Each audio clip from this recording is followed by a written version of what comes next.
The National Council of Teachers of Mathematics welcomes you to Adding It All Up, a podcast created by and for mathematics educators and teachers. Join us each month as we explore current topics, insights, and emerging trends with thought leaders in the math community. And now, the hosts of Adding It All Up, NCTM President Latrenda and NCTM President-elect Dewey Gottlieb. Hi, everyone. Thanks for joining us on this month's podcast. Before we begin today's episode, I want to take a moment to reflect on something that's been on my mind for a little bit of time. So, we just wrapped up both of our spring conferences, and I'm feeling really special, feeling really loved after those wonderful opportunities. And so, just being in the room full of our math educators, listening to all the wonderful, thoughtful conversations and the incredible sessions, and us having an opportunity to make those meaningful connections. There's nothing like being in those in person, in the moment events that really allow us to celebrate what it is we do every day and to learn from and learn with each other. And so it really makes me think about what are those things that we do when we support our teachers and helping mathematics meaningful for our students on a regular basis. And so this is what led to today's conversation and today's guest. So when we think about this episode, I want you to start with a question, not just for our listeners, but for us too. So think about your own experiences as a student in math classrooms. Or maybe if you don't want to think about your experience as a student, think about it as a teacher. So how often were students really required to do the thinking? I like to say, how often were the students doing the heavy lifting in the classroom? Not just following directions and doing as told, but they were actually having discussions. They were wrestling with important ideas and really talking about their thinking and what they were doing. So they really were making sense of the mathematics they were learning. When I think about my experiences as a student, one of the things as we were preparing to start today's podcast, and Peter was sharing what he was busy doing this week, I shared that my favorite teacher as a high school student was my Algebra 2 teacher. And what I remember the most about this classroom is we did the heavy lifting in this classroom. We talked, we asked questions, and we challenged each other's responses. But it wasn't the way that we felt in most of the classrooms that I experienced. And I think when I became a teacher, it was really important for me to make sure that as often as I could, that I could provide those opportunities for my students to make sure that they felt as if they really were doing the heavy lifting. They were getting an opportunity to express themselves, to share their thoughts. And so when we think about those type of experiences, those are the things that really help students to make sense of mathematics and allows us as the educators to sit on the side, to observe and watch and listen and hear what they have to say. And so what I've learned as a teacher is that what we're doing is we are being appreciative of that thought process when our students are making sense of their learning. And so sometimes it's not always perfect. Sometimes it's a little bit messier. Sometimes it's a little bit louder in those classrooms. And sometimes it takes a little bit longer to get to the answer or to get things completed. But it's so much more rewarding to do that. So when we allow ourselves to create a space for that kind of thinking, it really helps us to rethink some of those familiar classroom routines. Oh, yeah. That just resonates with me quite a bit. I'm just thinking about my own classroom when I was teaching. And as you were talking, you reminded me of one particular student. I thought I always emphasized critical thinking, and I want my students to reason mathematically and do all that fun stuff. But then you always had students who, whenever they would start doing the work, before they would dive into the task, they were always just checking, am I right? Am I right? Without even kind of going deep. And then I had one student in particular, he was kind of an exceptional needs student. He always tried, he was in class, but he often wasn't successful in math. That was his experience. So I could spend some time sitting with him one-on-one, just kind of talking through some of the mathematics with him. And what I started to notice was he would do the work and I'm watching him do his steps and he was doing good. And I was like, okay, he got this. And then he'd write down his answer and he'd change it right in front of me. He would erase it. And then I would stop and go, wait, why did you change your answer? Because you were doing everything right up until that point. And his expectation was that he was going to be wrong. Whatever he thought he was doing was incorrect. So he figured I have to do something else. So I had to train him to stop doing that. And then it made me think, am I doing something in my classroom to reinforce that? What is it about my classroom or the mathematics classrooms that he's been in? Where even though we keep talking about reasoning and practices and process, for him, it was like, I got to give you the right answer or none of this is worth, these are my words. That was profound for me, having that experience with him. And I'm sure he's not the only student who felt that way. So yeah, just like you, what I've learned over time in my teaching career was giving students the time, the tools, putting classroom structures in place where students can think. Yesterday, I was at the University of Hawaii, the College of Education, doing a couple of presentations to pre-service teachers. And I was asking them questions and every time they would start looking at each other, thinking, is it okay to talk? I'm like, yes. Then kind of emphasizing this idea that learning is a social activity. And I think intuitively we know that, but we get into the classroom and we're like, no, we're not allowed to talk to each other. So yeah, I mean, everything you said, Latrenda, was just kind of provoked all these thoughts in my head about my own classroom or my experiences with supporting teachers and how despite our best intentions, we create these environments or these spaces in our classrooms where we think that we just have to get the right answer. We shouldn't seek other expertise or talk to other people to share their thoughts. But if we're really trying to develop thinkers and not answer getters, we do need to think differently about how we structure the classroom experience for kids. So yeah, I'm with you.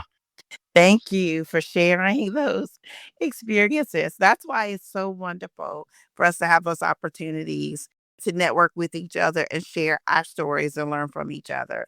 Well, we're in for a real treat because today's episode is really about that shift. What it looks like to intentionally design classrooms where thinking is the main work for every student.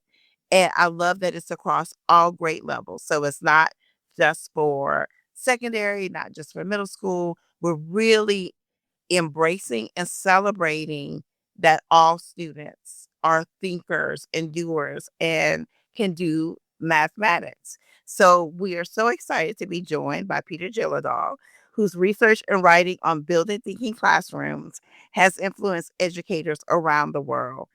Peter also graced us with his presence in Indianapolis at the spring conference. And so many of our attendees who were there were able to listen as he was part of our opening session panel. And so I'm so excited that we are able to continue that conversation here so that folks who are not able to be a part of that conversation can actually be a part of it. So, Peter, we're so glad that you're here with us. And for any of our listeners who may be new to your work, could you share a little bit about yourself? Certainly. Well, first of all, thank you for inviting me. It is a joy to be on this podcast. A little bit about myself. Well, currently, I am doing some co-teaching of classrooms in the Normandy School District, just outside of St. Louis. That's where I'm spending the week, working with teachers in classrooms. Today, I was in an Algebra 2 class. Yesterday, I was in a grade 4 class. The day before, I was in a grade 5 class. So I'm spending my time in classrooms this week. But I'm a professor of math education at Simon Fraser University in Vancouver, Canada. I'm a former high school math teacher. I taught in the Vancouver School District, which is west coast of Canada. In Vancouver, high school is grade 8 through grade 12, and I taught all of those grades. But I didn't just teach math. I also taught physics and English composition. Math was my passion. Math was where I spent most of my time, but it turns out that I like other subjects as well. But these days, I'm spending most of my time on the road, working with teachers all over and doing workshops and conferences. But my real joy is when I can be in classrooms like I was today. I can see your face light up when you talk about those classrooms. Okay. Thanks, Peter, for being here. Always excited to listen to you share your thoughts and your experiences. So our audience is in for a treat today. What I'd like to start off our conversation with is just asking you, when somebody walks into a thinking classroom, what would they notice right away? And how does it feel different from a maybe traditional classroom? Okay. So, well, let's assume they walk in and sort of partway through the lesson, which often happens. So they walk into the classroom, and what they see that would be immediately different is that the students are out of their desks. They're up at the walls. They're working on vertical whiteboards. They're in groups of 3. They're working on usually a progression of tasks that, if you pay attention, you'll notice are getting progressively harder. You'll notice that the teacher is moving around from group to group, not interfering with them if they're not needed, like staying away when a group is proficient. But if a group is stuck, stepping in and maybe giving them a small hint or directing their attention to a neighboring group that might have some knowledge that they can share in. And then also updating if there's a group that is ready for another task, giving them that extension, that next task. If you're in the room at the beginning of the lesson, you would notice that the teacher gets the students out of the desk right away, gathers them in a huddle, usually in a space that isn't perceived to be the front of the classroom. Like today, I launched from the very back of the room. I had the students all around me, and I did a little bit of review. Today, we were doing rational expression. So all I was doing a little bit of review on adding fractions with common, related, and unrelated denominators, just with numbers. Then the students are randomized. So using, like, for example, cards. So I used cards, and the students would take a card and then they would go to a board. And that launch would take somewhere in the neighborhood of around 5 minutes to get them from their desks up to the teacher into that huddle. We would spend maybe 5 minutes reviewing some prior stuff, maybe giving them a little bit of insight into something that they're going to learn today, because there are some topics that are just brand new. We have to give them a little bit of information to get started. And then off to the boards to start working on initially tasks that are very familiar to them, that they feel really comfortable with, that they're building up that confidence, so that when they start to hit those challenging tasks, they enter into a state of productive struggle. So that's what you would see in the beginning of a lesson, in the body of a lesson. That's more or less what it looks like. That's great. So, what experiences or questions first push you to study what actually gets students thinking in math? And how did that evolve into the work we now know as building thinking classrooms? So, in essence, was there a particular moment when you realized something wasn't working as expected? And this maybe was a catalyst to start this. Yeah, this is kind of a famous story that I've told many, many times. So this is a story of Jane. So what was happening was, I was working on my PhD at the time. I'd stepped out of the classroom, and all of a sudden I got an invite from a teacher, a middle school teacher. She was a teacher in the same school district that my children were in. They were elementary age at that time. And she asked if I could come and help her with the idea of teaching math through problem solving. This was not part of our curriculum at the time. This was back in 2002, 2003, but it was on the horizon, right? Like, it was coming fast at us. We could see that it was coming, this idea that we're not just going to teach problem solving, we're going to teach through problem solving. Jane was a conscientious 8th grade teacher. She wanted to get ahead of this. She wanted to be prepared. And she knew that I was well-versed in this area. I had been working with the district in this area, and she reached out to me personally. I don't know how she got my email address, but she sent me this email. Would you come and help me implement problem solving in my classroom? And I thought this was great. So I emailed back right away. We arranged a time. I was at her school the next day. And Jane was willful. So when she saw me standing there outside her door that day, she was like, okay, let's get a couple of things straight here before you come in here. I don't want any of your glee and enthusiasm in here. I don't want to co-plan with you. In fact, all I really just want from you are some tasks. And I was just like, well, okay, hold on. So this is not how I thought this meeting was going to go. I worked it and worked it and worked it. And eventually we kind of came to a compromise. And the compromise was that I would give her some tasks that she could use with her 8th grade students, but I would get to watch her deliver them. And she had rules around that. Rule number 1, I'm not allowed to talk to the students. Number 2, I'm not allowed to talk to her. And number 3, I had to stay in this desk that was in the corner, kind of relegated to that corner. And so I gave her a task that I thought was really good. I had used with 8th graders before with lots of success. And she used it. And it was a disaster. right? Immediately, every student had their hand up. Some students had two hands up, started running around the room trying to help these students. They had never seen anything where they'd been expected to do anything on their own, right? They had always just, sort of I do, we do, you do. And they were a good class. It was just that they had never experienced anything like this. And I thought, okay, this is it, like scorched earth, one and done. She's going to come over. She's going to tell me we're not doing this anymore. But like I said, Jane was willful. So she came over and she says, give me another one. So I gave her another one. And the next day I was back in the same classroom, same class, same seat, same rules, same students. And she did the second one and it went worse. The kids were quicker to give up. She comes up to me again and she says, give me another one. I'm like, wow, this woman has fortitude. And so I gave her the third one. I was back in her classroom and it was the worst of all. The kids gave up immediately. They had had enough of this. And Jane came up to me and she said, I think we're done. I said, yeah, I think we're done too. Like everybody in the room was in pain, right?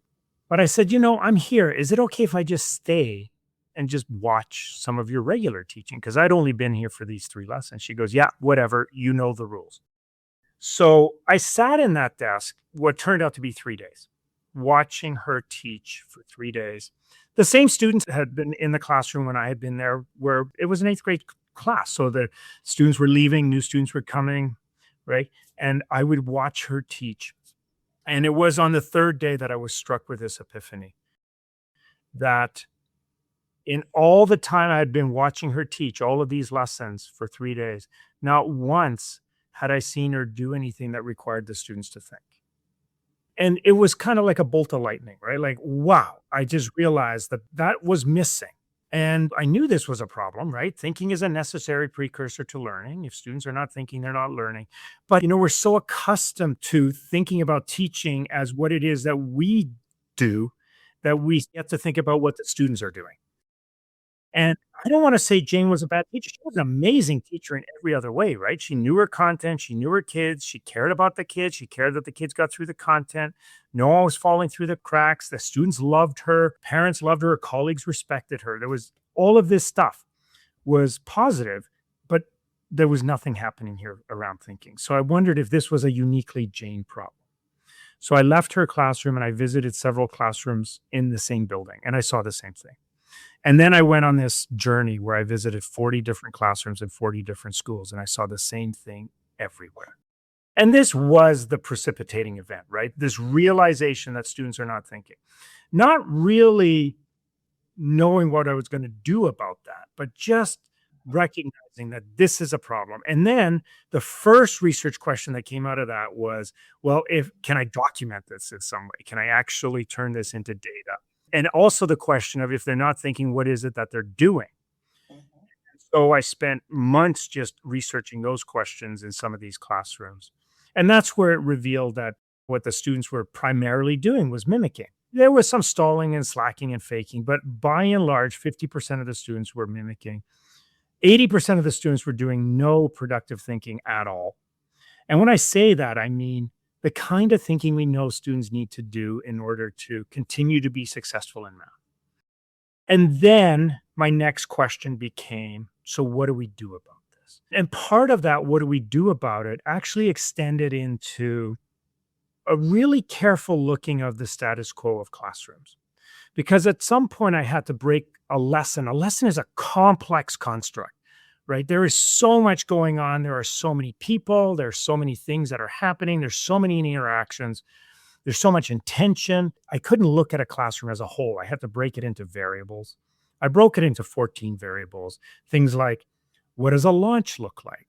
What does homework look like? What does a task look like in a classroom? And then looking at these variables as something that we can play with, that we can vary variables, see if we can increase student thinking.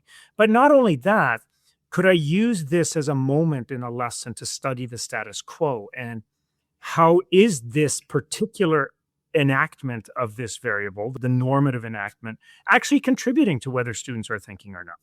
So that was sort of the basis of the research was, let's look at the status quo. Here's a variable. Let's look at the status quo. Let's look at the type of task students are using.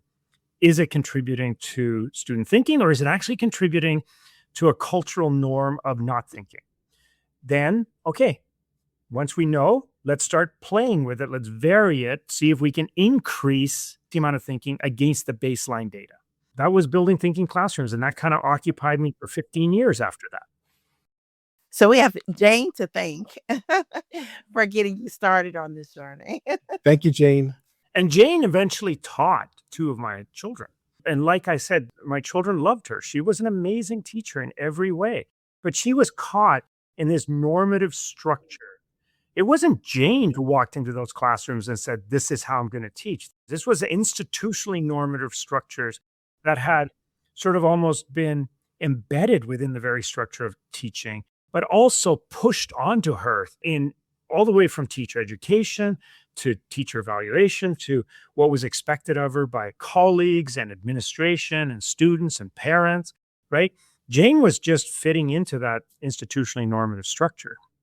Peter, when I speak with teachers who are just kind of starting or interested in starting with kind of building thinking classroom structures and routines, one thing I often hear from teachers, they're worried about the students who are a little reticent to participate in that type of a structure. They know sometimes they tend to hand back in the classroom. They might just kind of shut down or just wait for others to do the thinking and be a bystander. So like, what kind of moves or structures or routines do you encourage teachers to use or that you found successful in keeping those students in particular engaged in the thinking? Okay, great question. So first of all, yes, there's almost every classroom I go into, and I do about 120 a year. Every classroom has a student who's trying to hang back. They're trying to be a bystander. But what I will say is this, it's not always the student that the teacher thinks it's going to be. So when a teacher, especially when a teacher is starting this at the very beginning, they have predictions about how the students are going to behave. And those predictions are almost entirely based on how we see the students behave individually. Right? We may look at a student and go, well, they really struggle with core concepts, so they're not going to be able to do this. Or they look at a student and says, they're really quiet. They're not going to want to participate.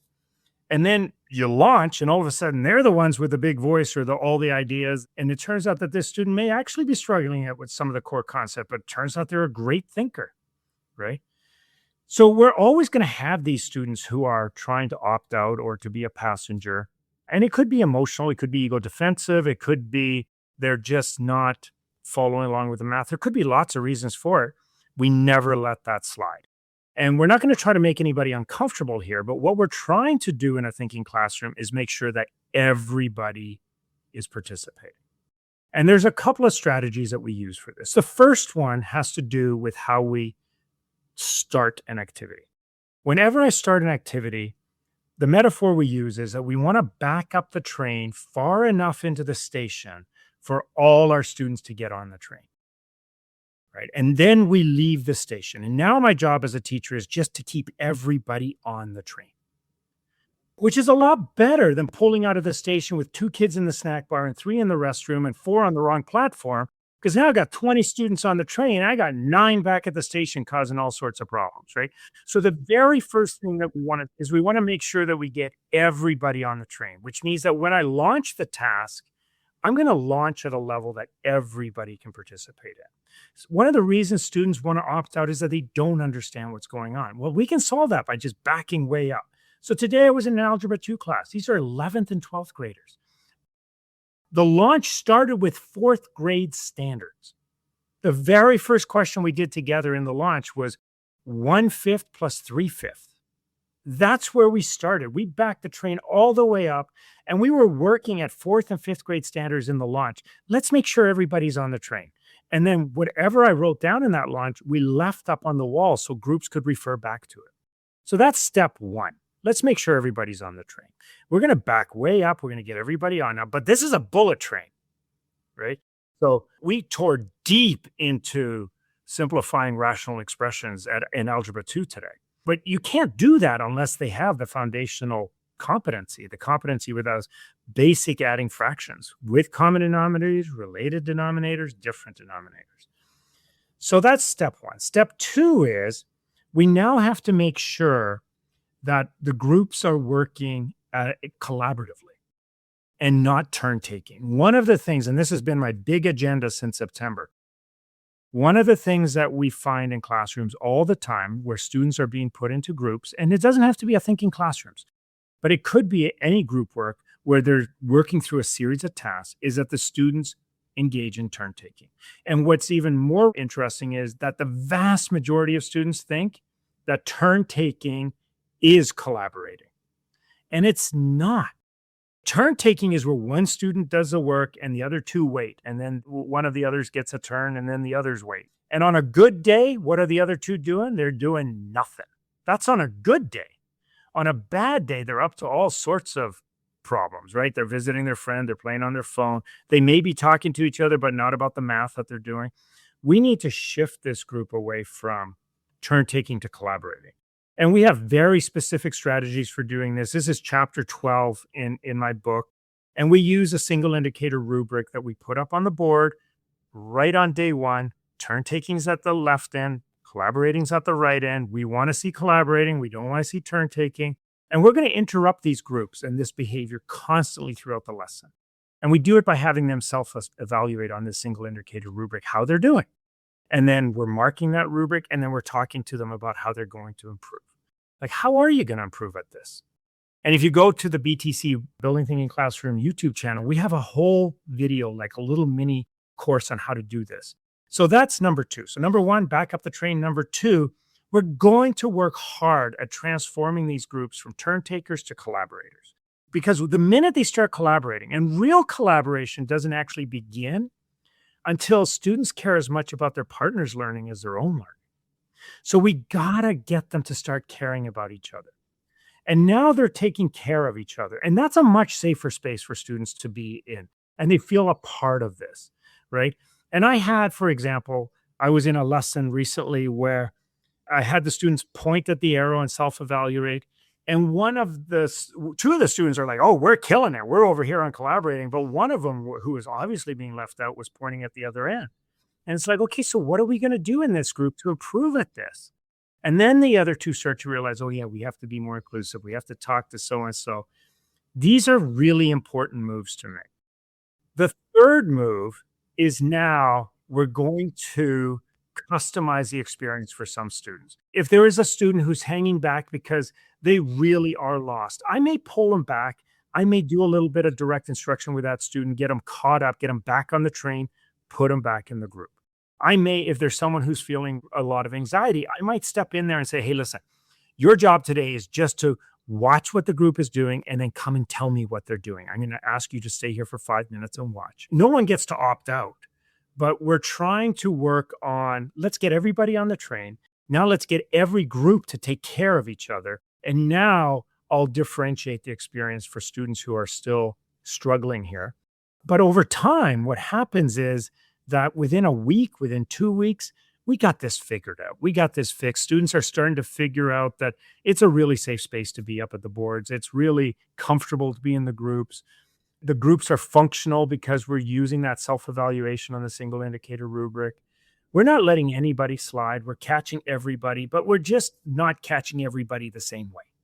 But if you think that just sending kids to whiteboards is going to solve all problems, you got to work it through the problem by backing up the train. You got to work it through the group dynamics using that single indicator rubric. And you got to work it yourself because every student is individual. Yeah, it is a whole kind of systemic approach to implementing this thinking classroom approach and how all those pieces work together. And I think teachers also kind of need permission, or at least recognize that, yeah, it might not go great the first 1, 2, 3 times, but by keeping revisiting these kind of essential pieces, yeah, they'll get better. And I think they're afraid of wasting time. And like any other classroom, we got to work it, right? We can't just hit the on switch and expect that everything's going to work perfect. We got to work the room constantly. Yeah, absolutely. I mean, it was just making me even think about back when I was teaching, which was a while ago. And then the big thing at one point was, facilitating classroom discussion, getting kids talking to each other. And what we did was our vision of that was have kids show their piece of paper under the document camera and explain their work. And it ended up just being kids reading their papers, just writing down everything they wrote. And there was no discussion. And I remember in the beginning, we just like, hey, this isn't right. And it took a while. It took talking to other teachers to figure out, hey, there's got to be a better way to do this so the kids are actually talking to each other. Yeah, and it didn't go well. And this was actually one of our variables, right? Like it turns out that It's really hard to get kids to talk to each other, especially kids they don't know, if the thing to talk about is very artificial and they're not interested, they're not engaged, right? But if you give them something good to talk about, you can't get them to stop talking. And that single indicator rubric makes such a big difference. It does. It does.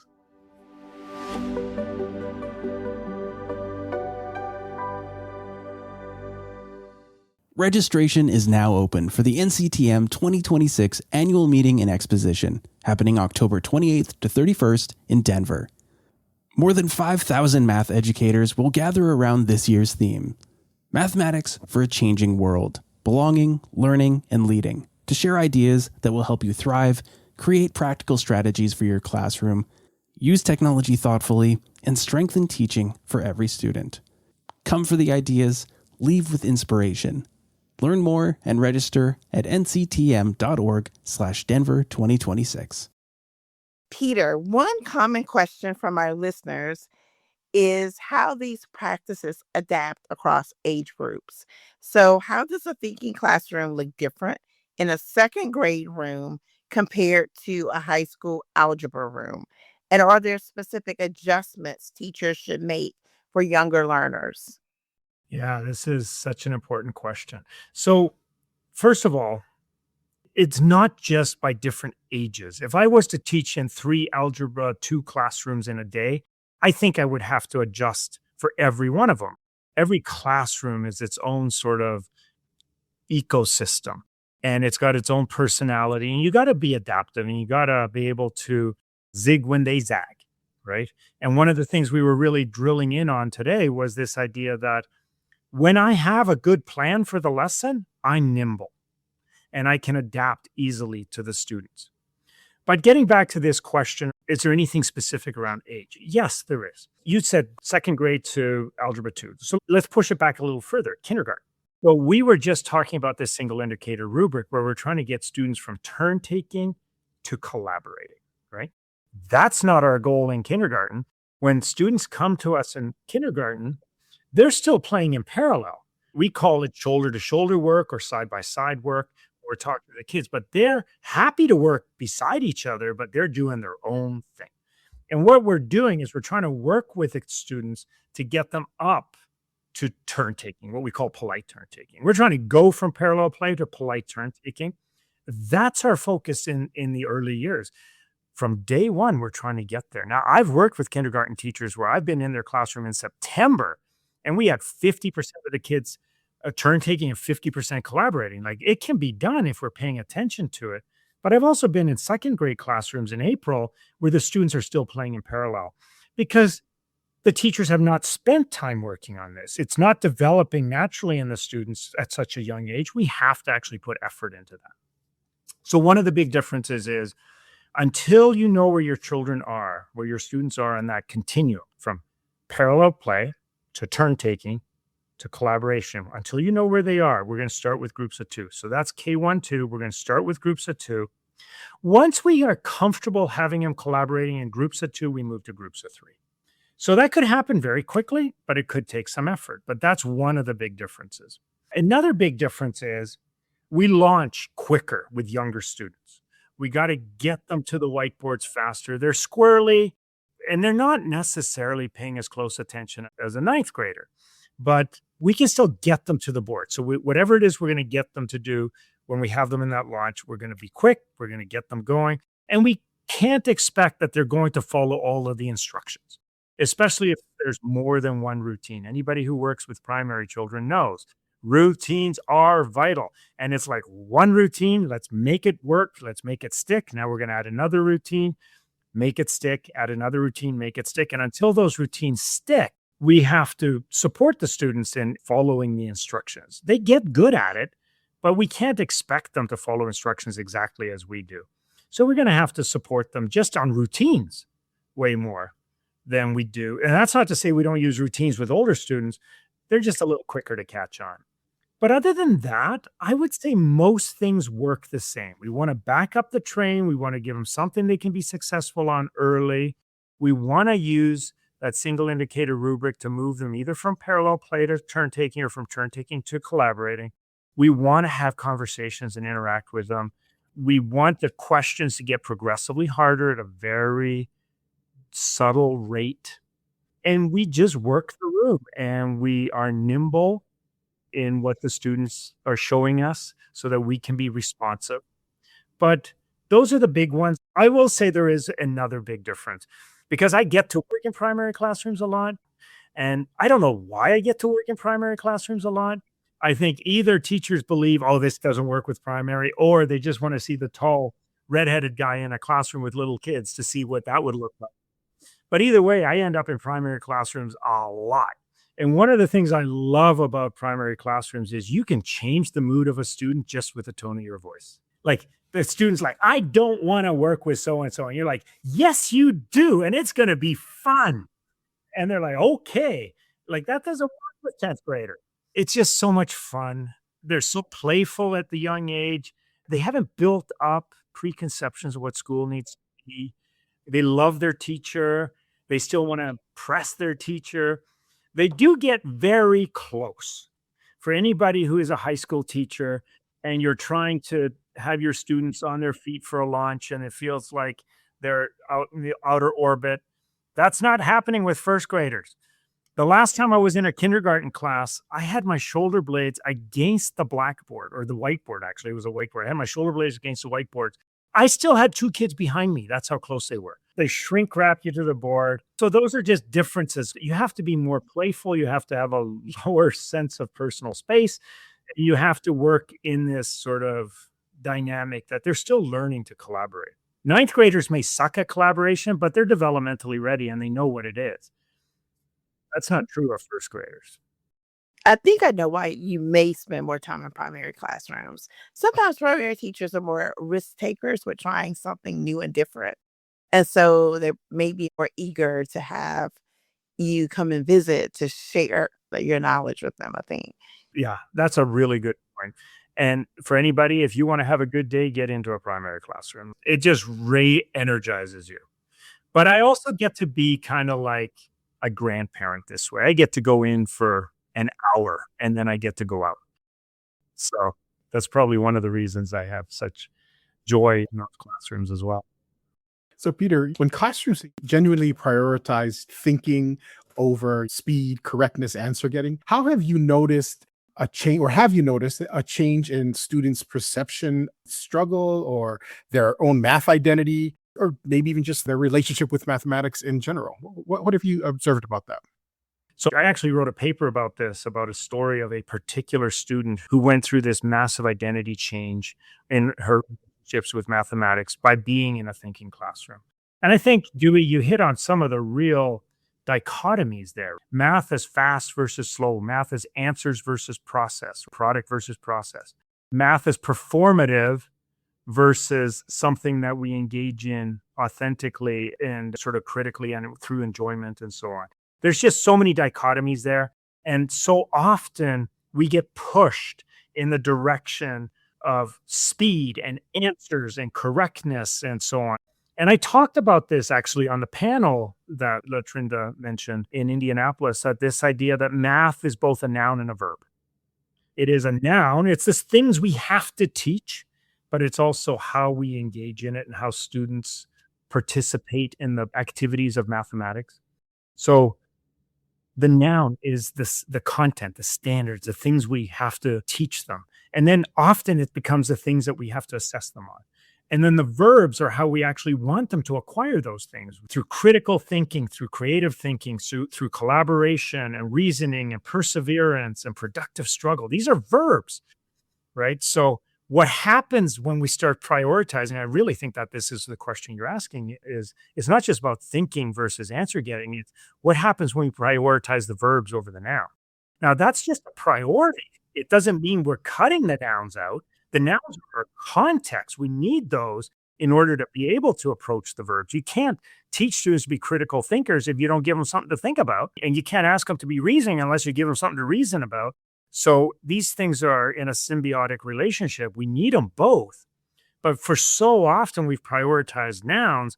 And when we prioritize nouns, it's speed and accuracy. And students feel very marginalized in those spaces. because there are those who are really good at getting answers, and then they're rewarded for that, and those ones who struggle to get answers.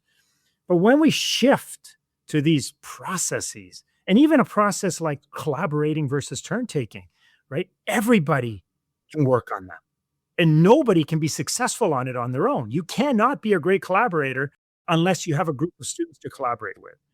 So it really evens the playing field. That's one of the things I love about math, the verb, and thinking, is that it levels the playing field. No matter when you start implementing that, there's a hierarchy in your classroom around the nouns. The students who are quick, the students who know, the students who remember their math facts, there's a hierarchy there. But the minute you put thinking on the table, it flattens everything out and new personalities can come forward.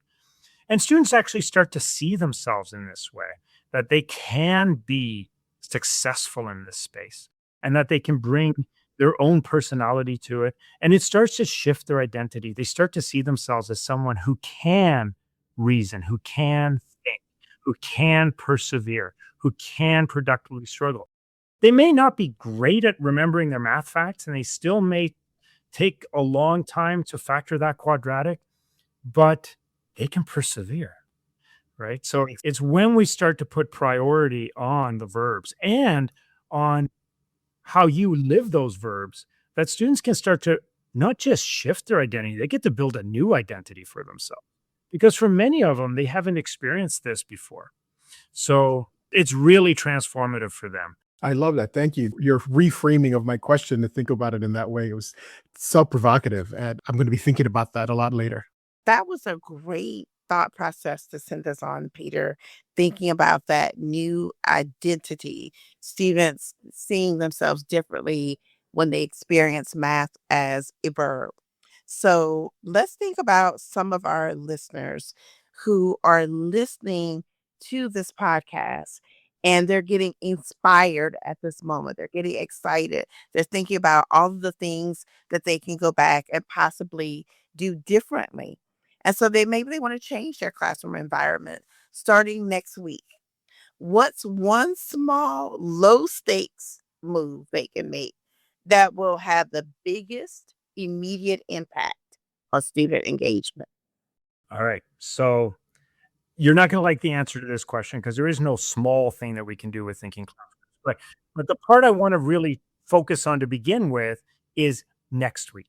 I think this is so important. All of our research in building thinking classrooms was about how we can get students to think, but there was also the research on, okay, so how do we actually build a thinking classroom? It's called building thinking classrooms, not Shazam, you have a thinking classroom. We have to build it. And we really focused on what does it look like to build this mid-year? And it turns out that the best time to build a thinking classroom is mid-year.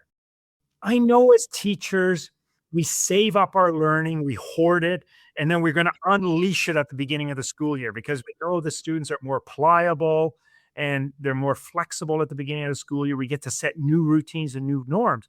And you're right, that is true, but we don't know what we want it to look like. So we have what we call a false start, which is you go in with all this aspiration and all these ideas, but then you haven't worked out the details and it kind of falls flat and then you don't know where to go from there. So it's really important that you do this mid-year implementation, fight your battles now, sort out your details, find those little minutia, those things that you need to do to get it right so that when the start of the school year comes, you are ready. You don't just have a hope, you have a vision and you have the tools to do it. But let's talk about what it takes to build, because this was 2 years of research. Because if something as small as random groups makes a difference and where we start makes a difference, one of the practices, this is practice number 5, is we're going to stop answering student questions. We're going to start being very selective about the types of questions we answer. And we're going to, by and large, just stop answering questions. If that's what you start with on Monday, you're going to have a bad day.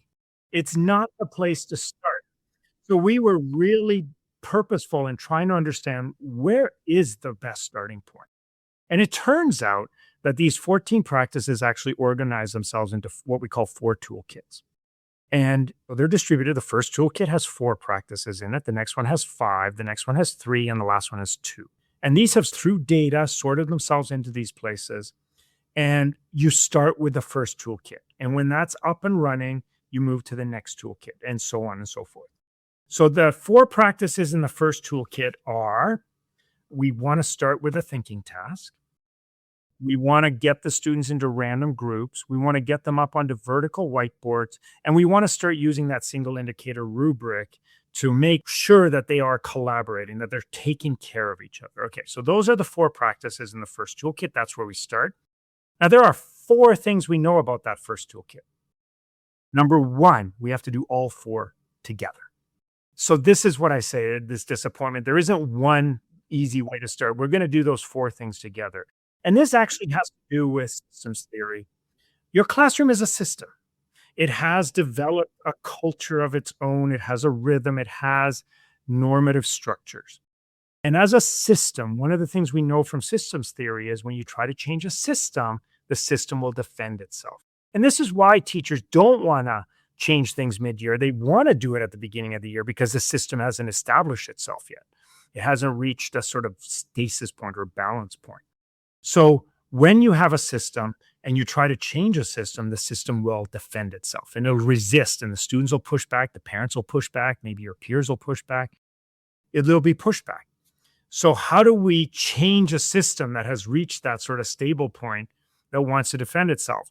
Well, you overwhelm it. The only way you can change a system is to overwhelm it. And kids walk in and you go, well, here's a thinking task that you've never seen before. I'm not going to show you how to do it. Here's a card, go to the board, and you're going to work at the whiteboard. This overwhelms the system. This is a big enough change that the students, it disarms them. This is different enough that they leave their habits at the door. We call them studenting habits. And now they allow themselves to build new habits. And what we're doing in that process is we're building a culture of thinking within the room. So that's the first thing we know. You got to do all 4 of these practices together.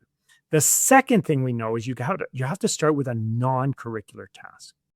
Non-curricular tasks are fun and inviting and playful, and the students don't feel pressure to have to learn it. It's not going to be on the test, and the teacher doesn't feel the pressure to make sure everybody has learned it because it's not going to be on the test. We're all at our playful best. We can enjoy this experience. It's very disarming. So the first one is we do all 4 together. The second one is we start with a non-curricular task. The third one is we actually start with 3 to 5 non-curricular tasks. And this is often where teachers feel intimidated because I start the school year, I'm already a week behind. How am I supposed to give up 3 to 5 lessons to now do non-curricular tasks? And first of all, this is important. Students cannot learn a pattern of behavior from one experience. They need 3 to 5 experiences to learn this new pattern of behavior. But I promise we'll get it back. Once students start thinking, we start tearing through content. Usually we cover between 2 and 3 days worth of content in one lesson. When students are not thinking, everything takes a long time. They don't learn it and they don't remember it, right? But when they are thinking, we are devouring content. My record is 12 lessons. We cover 12 lessons worth of content in one lesson. So we are going to catch up. Now, that's not the goal. The goal is not to go fast, but moving through content quickly is a really natural byproduct, and you're going to catch up on these days. So number 1, you got to do all 4 together. Number 2, we're going to start with a non-curricular. Number 3, we're going to do 3 to 5 non-curricular. And number 4 is we got to get out of toolkit 1. So after a week or 2 of doing this, you got to move into the next toolkit. There are really powerful practices there to fine-tune your thinking classroom. And then you got to move on to toolkit 3, where all of the closing practices are. And the closing is the most important part of the lesson because that's where we turn all the thinking they've been doing in their groups into learning, and where we really reify that and turn it into retained knowledge, right? So we have to move through these toolkits. But where do we start? We start with those 4 practices and a really good non-curricular task. And you're going to have a great day. You really are. You're going to see your students behaving in ways that you want to see them behave every day. But that's the commitment it takes to do that. So, Peter, I know I've seen you present at conferences in full ballrooms with full capacity teachers standing with no place to sit, willing to listen to you for an hour. I talk to teachers who are implementing building thinking classrooms, and they're excited to tell me, hey, we're doing building thinking classrooms. So when you kind of take a step back and think about your impact, why do you think your research and the instructional strategies that you assert, why do they resonate so strongly with so many educators? I think there's two reasons. One, I think we've all known that there's something wrong with education for a while. And I think that when I talk about thinking and I offer these tools to get students thinking, teachers see that this might be the reason why. This might be the problem that's in my classroom. And when I talk about thinking classrooms and I talk about that status quo research, where we actually looked at normative practices and took a look at what were we actually seeing in those places. Let's strip it down. What are we actually seeing students do when you assign homework, for example, or you have students doing notes? Teachers read truth into that. They hear the truth. They can picture their own classroom when I'm talking about that. So they're understanding that the things that I'm talking about in that status quo is naming the things that they're seeing on a day-to-day basis. And now they want to change those things. So I'm giving them a lens to look at their classroom in a different way through that status quo research. I think the second reason that teachers are excited by this is it's called building thinking classrooms. I'm not just giving you the things to build a thinking classrooms. These are tools. These are tools, and there's a sequence to these tools that actually help teachers get going. They feel like I can do this. Now, I will say that there's a third one that I think is also really responsible. When I ask teachers why, those are the first two that they usually give me. You speak truth and you're giving me tools to start. But there's a third one that I think is not recognized enough. And that is that there is so much good work that came before building thinking classrooms. Like, I started my work on building thinking classrooms just as the NCTM standards were first coming out, right? The standards for professional practice or principles and standards. There's so much good work that has been leading up to this for 20, 30 years. So many teachers, so many researchers, so many educators have been pouring effort into transforming education. By and large, a lot of that work has been done on an assumption that the classroom cannot be changed, like the normative structure of classrooms stay the same. Students are sitting, teachers are standing, and so on. Because we're in the system. It's hard to change a system when you're in the system. But all of that good work has really laid a groundwork for when building thinking classrooms came along. There was just momentum already. There was this inertia, there was this will, there was a desire, there was a vision to change math classrooms. And I think building thinking classrooms was sort of like that last maybe little step that helped teachers realize that vision and realize some of the practices and some of the routines and some of the resources that they had been amassing, that it just helped them get over that hill and just finish off all of that great work that they were doing. And I don't think people acknowledge that enough. When I ask them why they think building thinking classrooms has an effect, that's rarely the one they say.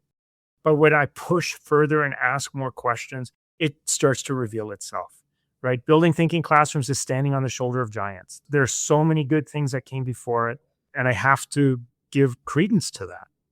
We appreciate that. And I've heard you speak many times, and I've participated in many of the sessions focused on your work. And so you do bring in a lot of those things that help maybe enhance or add to that whole process of building thinking classrooms. So it really helps us put the pieces together. And I think it helps make a lot of sense for a lot of teachers who are really looking for, how do I move to that next step? How do I make those changes? So this has been a wonderful, wonderful, delightful conversation. I want to thank our listeners for joining us. And don't forget to join us next month for another great episode of Adding It All Up. So we'll see you all next time. Thank you.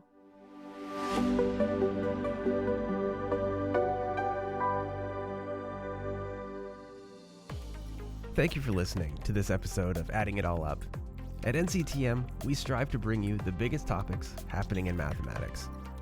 Join us next month for another exciting discussion.